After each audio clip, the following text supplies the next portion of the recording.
What's going on, people? Myke C-Town here. Happy Metal Monday. So I'm going to talk about a couple albums, the first one being the new album by the band Tribulation entitled Children of the Night. Tribulation's a Swedish death metal band who I've never really paid that much attention to, so when people were telling me how great the new album was, I was actually really skeptical. I've never been a huge fan of their stuff. I always found it a bit generic, kind of boring, but I decided to go ahead and give the new album a shot. And the first thing I noticed was a huge change from their previous material. I immediately liked this a lot more than anything I heard by them. And it's not that their old material was shitty necessarily, it wasn't anything special. It was just pretty typical death metal, no real passion, no real feeling or originality, but this one was the exact opposite. The first thing I noticed was it kind of reminded me of older Dan Swano material, like the older Edge of Sanity stuff, with the way the guitar work is done with the rhythm and the leads played over them. You know, I've heard a lot of people describing this album as black metal, but I don't hear black metal at all in this album. I hear just really good Swedish death metal. And I'm not talking like At the Gates or Dark Tranquillity. I'm talking, again, like Edge of Sanity, or maybe even older Tiamat, you know, when they were still kind of a death metal band, like maybe like Wild Honey era Tiamat. But this album, it's a great mixture of death metal, prog metal, and even some psychedelic rock elements. And all of that combined without it coming off as corny or kitschy to me at all.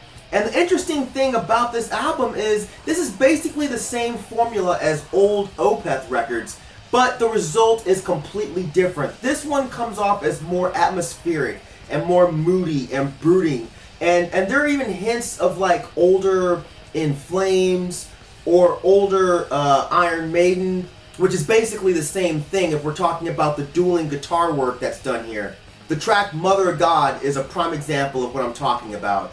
And you even have some hints of like old school goth rock with the synth sounds, like if you listen to Strains of Horror, that sound comes straight out of like an old Bauhaus CD. It's also great that I'm not listening to an entire album of samey songs. Each song has its own identity. You know, some songs are slow and brooding, like the opener Strange Gateways Beckon, or Strains of Horror. And then you have some songs that are faster and more rockin', like Motherhood of God or In the Dreams of the Dead, which In the Dreams of the Dead is probably my favorite song. The guitars on this song are really impressive, and I really like the main riff, and I think that melody fits in perfectly.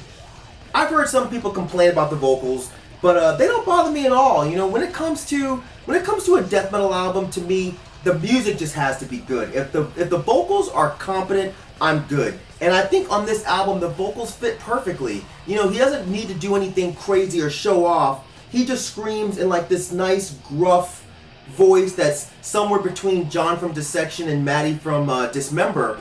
But again, all I need is competent. And I feel like he does the job just fine. You know, granted, I don't hear as much passion in the vocals as I do with the music, but that's okay. It just makes me enjoy the music that much more. And with metal, that's completely not unheard of. Overall, did these guys just create the most unique metal album ever? No, absolutely not. But did they create something that's extremely enjoyable and perhaps, maybe, one of my favorite metal albums this year so far? I'd say absolutely. The next record I'm going to talk about is the album by the band Akercocke, and it's entitled The Goat of Mendes. What got me wanting to talk about this album was a recent discussion I got into with someone in the comment section of a video about Cradle of Filth. I've loved everything that Cradle of Filth has done up until Midian. I thought Midian wasn't really that interesting, and it wasn't bad, but it wasn't Vampire. It wasn't Dusk in Her Embrace. And after Midian, I pretty much gave up on the band. You know, anything I heard after that just sounded really cheesy and uninspired wannabe goth metal bullshit. And I bring all this up to say that Akercocke, to me, is what Cradle of Filth should have become after Cruelty and the Beast. Akercocke is blackened death metal from the UK, and I first got turned on to them years ago by my boy Scott, and I was immediately blown away by this band. You know, they blend the lines of death metal and black metal really well, but they end up more on the behemoth side than they do on the dissection side of the spectrum. This particular album is the one that really got me into the band. It's a perfect mix of that dirty and ugly side of black metal with some of the more bizarre sides of death metal. Like the riffs are really bizarre and they left me confused but super intrigued. I still remember sitting in my car in 2001 with my boys listening to this album, and the song A Skin for Dancing In came on, and I was like, oh my god, this is so fucking good. Grant me a skin for dancing in, Dark Master. What I was hearing was something that was so dark it almost didn't make any sense. Really odd riffs, really odd time signatures, crazy ass vocals that go from a weird amalgamation of spoken and chanted to these super high pitched Danny Filth-esque screeches to deep guttural growls. Like he's covering the entire spectrum here, and everything about this screams Satan.